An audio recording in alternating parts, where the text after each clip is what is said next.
नमस्कार, daily line के news file bulletin में आपका स्वागत है। मेरा नाम प्रशांत है। इस बुलेटिन में हम आपको बताएंगे प्रधानमंत्री नरेंद्र मोदी ने जम्मू कश्मीर में कौन कौन सी बड़ी बातें कहीं, क्या क्या ऐलान किए। साथ ही जानेंगे चंडीगढ़ मेयर चुनाव में धांधली केस में सुप्रीम कोर्ट का नया फैसला क्या आया है, भारतीय जनता पार्टी को लेकर के क्या क्या तल्ख टिप्पणियां की हैं, इस पर भी जानेंगे। इसके अलावा बताएंगे राहुल गांधी को सुल्तानपुर की एमपी एमएलए कोर्ट ने किस मामले में राहत दी और जानेंगे राहुल गांधी की भारत जोड़ो न्याय यात्रा के बारे में भी। लेकिन उससे पहले एक नजर डालते हैं आज की हेडलाइंस पर। जम्मू में बोले पीएम मोदी, कहा आतंकवाद अलगाववाद के बाद अब यहां हो रहा विकास, आने वाले कुछ वर्षों में पूरे होंगे अधूरे सपने। चंडीगढ़ मेयर चुनाव धांधली केस में सुप्रीम कोर्ट का बड़ा फैसला, आम आदमी पार्टी और कांग्रेस के कैंडिडेट को मेयर घोषित किया, चुनाव अधिकारी को मिला नोटिस। कलकत्ता हाईकोर्ट ने बंगाल सरकार को लगाई कड़ी फटकार, कहा संदेश खाली केस में आरोपी अभी तक क्यों फरार। राहुल गांधी को सुल्तानपुर की एमपी एमएलए की कोर्ट से बड़ी राहत, मानहानि केस में राहुल गांधी को दी जमानत, भारत जोड़ो न्याय यात्रा छोड़कर सुल्तानपुर पहुंचे थे राहुल गांधी। लोकसभा सीटों को लेकर सपा और कांग्रेस में फंसा पेच, सपा ने कांग्रेस को 17 सीटें की ऑफर, 3 और सीटों पर अड़ी कांग्रेस। और अब शुरू करते हैं आज की बड़ी खबरों का सिलसिला और पहली बड़ी खबर चंडीगढ़ से। चंडीगढ़ मेयर चुनाव धांधली केस में सुप्रीम कोर्ट ने आज यानी कि 20 फरवरी को एक बड़ा फैसला सुनाते हुए कोर्ट ने कहा है कि भारतीय जनता पार्टी के उम्मीदवार की जो जीत है वो रद्द की जाती है। इसके अलावा कोर्ट ने यह भी कहा कि आम आदमी पार्टी और कांग्रेस के उम्मीदवार को मेयर घोषित किया जाए।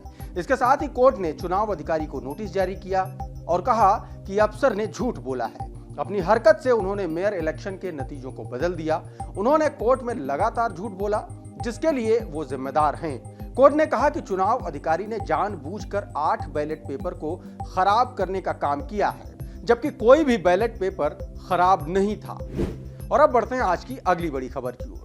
लोकसभा चुनाव में सीटों को लेकर इंडिया गठबंधन में सहमति नहीं बन पा रही है। समाजवादी पार्टी और कांग्रेस में सीटों को लेकर पेच फंस गया है। सपा ने कांग्रेस को 17 सीटों का ऑफर किया है, लेकिन कांग्रेस 19 सीटों पर अड़ी हुई है। कांग्रेस पश्चिमी उत्तर प्रदेश की अमरोहा, बिजनौर और मुरादाबाद लोकसभा सीटों पर भी दावा कर रही है, ऐसा सूत्र बता रहे हैं। वहीं समाजवादी पार्टी कांग्रेस को जो 17 सीटें दे रही है उनमें से 3 सीटें, ये तीनों सीटें शामिल नहीं हैं।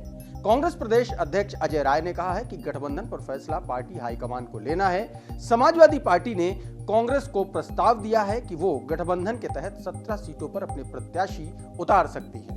बता दें कि इससे पहले समाजवादी पार्टी ने कांग्रेस को 11 सीटों पर चुनाव लड़ने का प्रस्ताव दिया था, जिसे लेकर दोनों दलों के बीच बयानबाजी शुरू हो चुकी है। इससे पहले अखिलेश यादव ने कल बयान देकर कहा था कि भारत जोड़ो न्याय यात्रा में शामिल तभी हुआ जाएगा जब सीटों को लेकर के सहमति बन जाएगी। और आज राहुल गांधी की भारत जोड़ो न्याय यात्रा उत्तर प्रदेश की राजधानी लखनऊ पहुंच चुकी है। और अब बढ़ते हैं आज की अगली बड़ी खबर की ओर। स्वामी प्रसाद मौर्य ने समाजवादी पार्टी का साथ छोड़ दिया है। इसके साथ ही उन्होंने एमएलसी पद से भी इस्तीफा दे दिया। 19 फरवरी को ही स्वामी प्रसाद मौर्य ने नई पार्टी का ऐलान किया था। उनकी नई पार्टी का नाम राष्ट्रीय शोषित समाज पार्टी है। वहीं इस्तीफा देने के बाद स्वामी ने कहा कि अखिलेश यादव समाजवादी विचारधारा के विपरीत जा रहे हैं। अब सपा जातीय जनगणना की बात ठुकरा रही है। अखिलेश की सोच सामने आ गई है।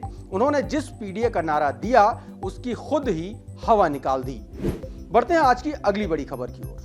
लोकसभा और राज्यसभा चुनाव को लेकर उत्तर प्रदेश में सियासी हलचल तेज है। इस दौरान सपा प्रदेश अध्यक्ष नरेश उत्तम पटेल ने आज 20 फरवरी को राजा भैया से मुलाकात की। सपा के प्रदेश अध्यक्ष ने राजा भैया से लखनऊ में राज्यसभा चुनाव को लेकर चर्चा की। नरेश उत्तम पटेल ने राजा भैया से राज्यसभा चुनाव में सपा को वोट करने के लिए कहा। उन्होंने राजा भैया के दोनों विधायकों से राज्यसभा चुनाव में सपा का समर्थन करने की मांग की। बता दें कि रघुराज प्रताप सिंह उर्फ राजा भैया कुंडा से विधायक हैं। उनकी जनसत्ता दल लोकतांत्रिक पार्टी के पास 2 विधायक हैं। खुद राजा भैया और दूसरे विनोद सरोज प्रतापगढ़ के बाबागंज से विधायक हैं। अब बढ़ते हैं आज की अगली बड़ी खबर की ओर। प्रधानमंत्री नरेंद्र मोदी ने आज यानी कि 20 फरवरी को जम्मू में एम्स का उद्घाटन किया। पीएम मोदी ने 2019 में इसकी आधारशिला रखी थी। उन्होंने भारतीय प्रबंधन संस्थान का भी उद्घाटन किया। इसके साथ ही पीएम मोदी ने 32,000 करोड़ के प्रोजेक्ट्स का लोकार्पण और शिलान्यास भी किया। वहीं प्रधानमंत्री ने जम्मू एयरपोर्ट के नए टर्मिनल भवन और common user facility petroleum depot की आधारशिला भी रखी। इस मौके पर पीएम मोदी ने कहा कि पहले जम्मू कश्मीर से आतंकवाद, अलगाववाद की आवाजें उठती थी, लेकिन अब यहां पर हर सेक्टर में विकास हो रहा है। राज्य में अब 12 मेडिकल कॉलेज हो चुके हैं, घाटी ट्रेन से जुड़ चुकी है। जम्मू कश्मीर देश का ऐसा राज्य है जहां 2 एम्स बन रहे हैं।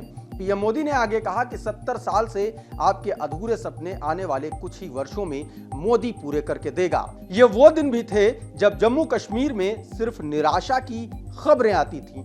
बम, बंदूक, अपहरण, अलगाव जैसी बातें ही जम्मू कश्मीर का दुर्भाग्य बना दी गई थीं। आज जम्मू कश्मीर विकसित होने के संकल्प के साथ आगे बढ़ रहा है। साथ ही यहां 32,000 करोड़ रुपए के प्रोजेक्ट का शिलान्यास और लोकार्पण किया गया। और अब बढ़ते हैं आज की अगली बड़ी खबर की ओर। और अगली बड़ी खबर कोलकाता से है।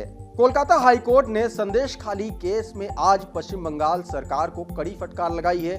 कोर्ट ने कहा है कि जिस टीएमसी नेता शाहजहां शेख पर रेप और जमीन हड़पने जैसे गंभीर आरोप लगे हैं, वो फरार क्यों है। कोर्ट ने उसके अभी तक फरार रहने पर नाराजगी जाहिर की है। कोर्ट ने कहा है कि शुरुआती जांच में साफ है कि शाहजहां ने लोगों को नुकसान पहुंचाया है और आरोप लगने के बाद से वो फरार चल रहा है।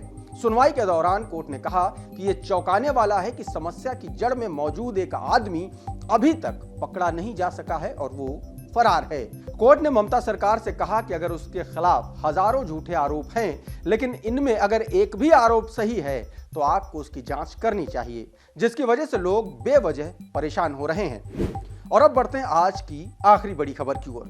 कांग्रेस सांसद राहुल गांधी को सुल्तानपुर की एमपी एमएलए कोर्ट से राहत मिल गई है। कोर्ट ने मानहानि केस में राहुल गांधी को जमानत दे दी है। इसके बाद राहुल गांधी ने 25-25 हजार के 2 बॉन्ड भरे और 2 लोगों की उनकी जमानत दी। बता दें कि राहुल गांधी के खिलाफ यह मामला 5 साल पहले का है। राहुल गांधी ने 2018 में कर्नाटक चुनाव के दौरान अमित शाह के खिलाफ आपत्तिजनक टिप्पणी की थी, जिसके खिलाफ सुल्तानपुर में भाजपा नेता विजय मिश्र ने 4 अगस्त 2018 को मानहानि का केस दायर किया था। वहीं राहुल गांधी कोर्ट में पेश होने के लिए भारत जोड़ो न्याय यात्रा छोड़कर कार से अमेठी से सुल्तानपुर पहुंचे थे। यूपी में आज उनकी 5वें दिन की न्याय यात्रा है और उनकी यात्रा आज उत्तर प्रदेश की राजधानी लखनऊ में दाखिल हो चुकी है। आज के इवनिंग फाइल के इस न्यूज फाइल के बुलेटिन में इतना ही। आप बने रहिए डेली लाइन के साथ।